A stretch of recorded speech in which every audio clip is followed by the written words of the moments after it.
Mr. President, I rise today to raise an issue that has been of growing concern to the American people: the exchange of the so-called Taliban five terrorist detainees from Guantanamo Bay in exchange for Sergeant Bo Bergdahl.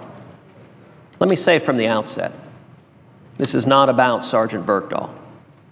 The circumstances under which he became the prisoner of the Taliban is an issue for the Army. There was an investigation into this matter in 2010, and hopefully the Army will be able to bring clarity to that situation soon. What I want to talk about today is about keeping the American people safe from the terrorists who attacked us on September 11th, 2001, resulting in the deaths of 2,977 innocent people. The Taliban Five are among the worst of the worst. They were all high-level officials in the Taliban regime that gave aid and support to al-Qaeda in Afghanistan in the period leading up to the 9/11 attacks. These five were designated, quote, high risk by the Guantanamo Review Task Force convened in 2009 on the orders of President Obama, whose report was published on January 22nd, 2010. Two of the five are wanted by the United Nations for war crimes against Afghan civilians. Karula Kalarkwa, for example, was described in his GTMO case file as, quote, a hardliner in Taliban philosophy with, quote, close ties to Osama bin Laden.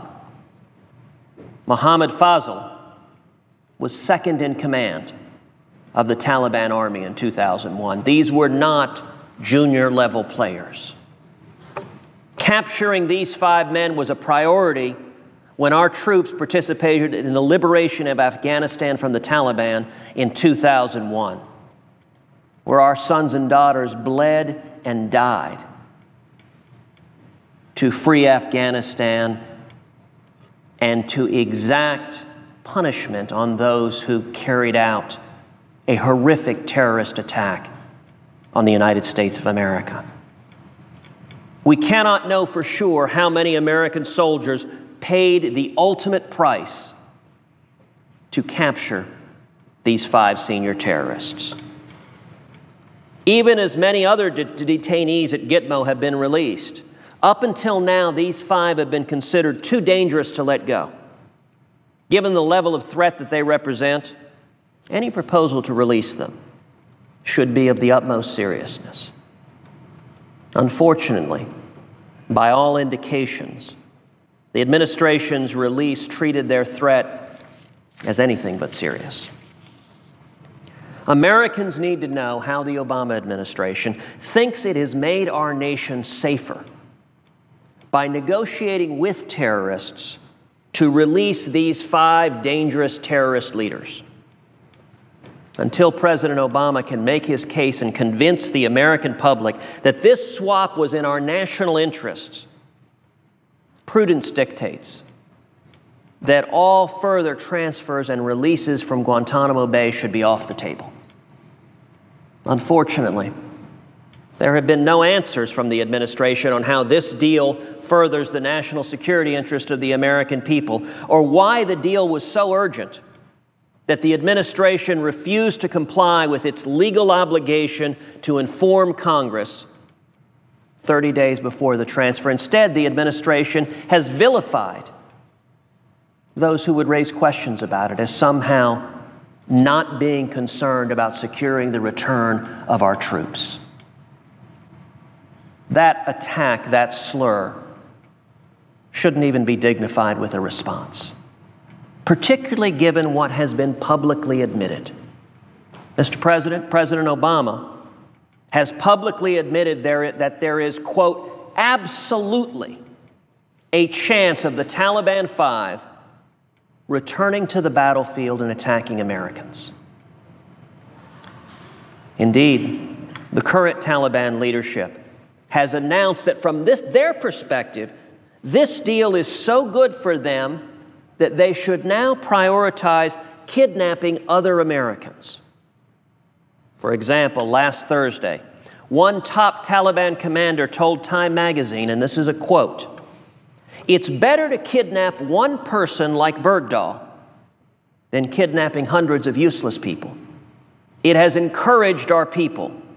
Now everybody will work hard to capture such an important bird." Mr. President, this deal puts every soldier, sailor, airman, and Marines, every man and woman standing up to defend this nation in jeopardy.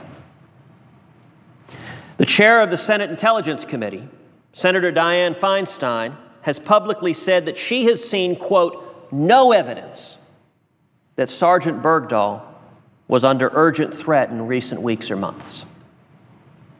All of these admissions together raise serious and legitimate concerns about the circumstances of the release of the Taliban Five, and they also make clear that the administration should stop vilifying any who raise these national concerns. Instead, the president should stand up and honor his commitment to the American people. Defend this decision in terms of the national security interest of the United States, what should be the highest priority for the Commander-in-Chief.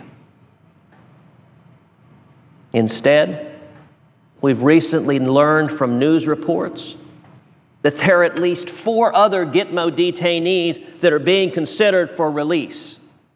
So not only has there not been accountability as to why this happened, but it appears the administration wants to go down the same road, and I can only assume is willing again to violate the law and not notify Congress the next time, just like it violated the law by not notifying Congress this time. Before any further such action is considered, we need to take a pause and assess what happened with the Taliban Five. We need to answer, who did the vetting that resulted in the assessment that the Taliban Five no longer posed a high level of threat to the United States? Who participated in the decision to release them? Was this the same deal that the administration says they offered to brief Congress on previously? Or is it something different? Was the president fully briefed on the background of the Taliban Five and the likelihood of recidivism? How did the administration reach its apparently high level of confidence that the Taliban Five will be secure in Qatar? And how did they arrive upon the notion that that security should last only 1 year, after which the American people will be safe if these terrorists are released altogether? On what basis did the administration judge that only 1 year was sufficient? How was the decision made to ignore the law and bypass Congress, including bypassing the chairs of the Senate and House Intelligence Committee, Foreign Relations Committee, and Armed Services Committee? And in what circumstances does the administration intend once again to openly defy the law and refuse to provide notification to Congress? These are questions, I might note, that should be bipartisan concerns. This should not be a bipartisan affair asking questions that affect the national security of every single American citizen and every single man and woman serving in the military. In order to give the Obama administration the opportunity to satisfy the many outstanding questions that the American people have about their safety, and I would note, having just returned from Texas, I found over and over again Texans, men and women, asking these very questions. I will propose this week that before we consider any additional releases from Guantanamo, we answer these questions first.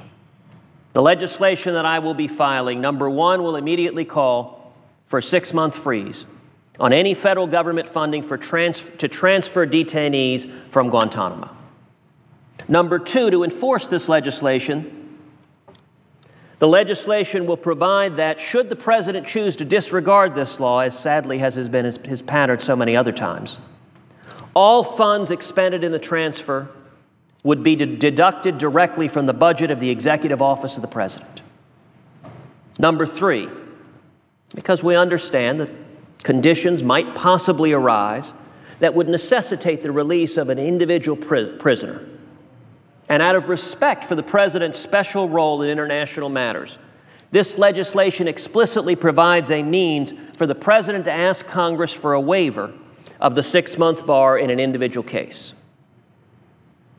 But finally, because we believe that the release of detainees from Guantanamo, which holds some of the most dangerous people on the planet, is a matter of the gravest import, this legislation that would require that for every order for release of a Guantanamo detainee, it must be personally approved by the President.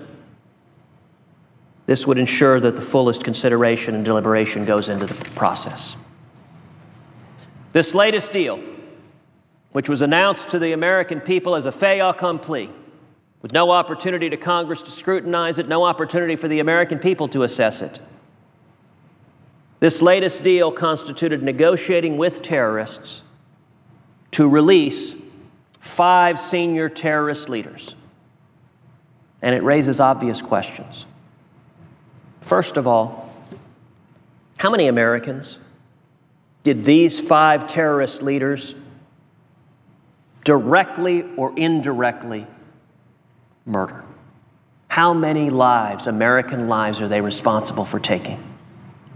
Secondly, how many American soldiers gave their lives to capture these 5 senior terrorist leaders? How many graves do we have of sons and daughters of Americans because they were sent in to capture these 5 that have just been released? Third, given their release and the President's admission that there is, quote, absolutely a chance that they will return to actively waging war against the United States, how many Americans are at risk of being killed directly or indirectly by these terrorist leaders we have just let go? And finally, Mr. President, if the Taliban 5 do return to actively trying to kill Americans, how many American soldiers will once again have to risk their lives, or indeed will give their lives, trying to kill or capture these terrorists once again? These are questions of the utmost seriousness, and to date, the administration has not even attempted to answer them. Instead, it is suggested that anyone raising these questions is simply failing to stand by the men and women of our military. I can tell you the men and women of our military understand the value of protecting the national security of the United States of America, and the men and women of our military are not comforted by negotiations with terrorists to release senior terrorist leaders who can once again begin actively waging war on the United States. Every American is naturally eager to end the long war in Afghanistan, but that does not mean that we disregard the threat that violent terrorist groups like the Taliban pose to our nation. We know from the hard experience of the last decade that at least 1 in 3 of Guantanamo detainees have returned to the battlefield. That has been what history has taught us. Until we have full confidence that this threat to American lives is being fully and properly assessed, that we are taking steps to protect the lives of American civilians and American soldiers and sailors and airmen and Marines, it is only prudent to take the steps in the legislation I'm introducing this week, and I hope the Senate will do so. With that, I would note the absence of a quorum. Clerk will call the roll.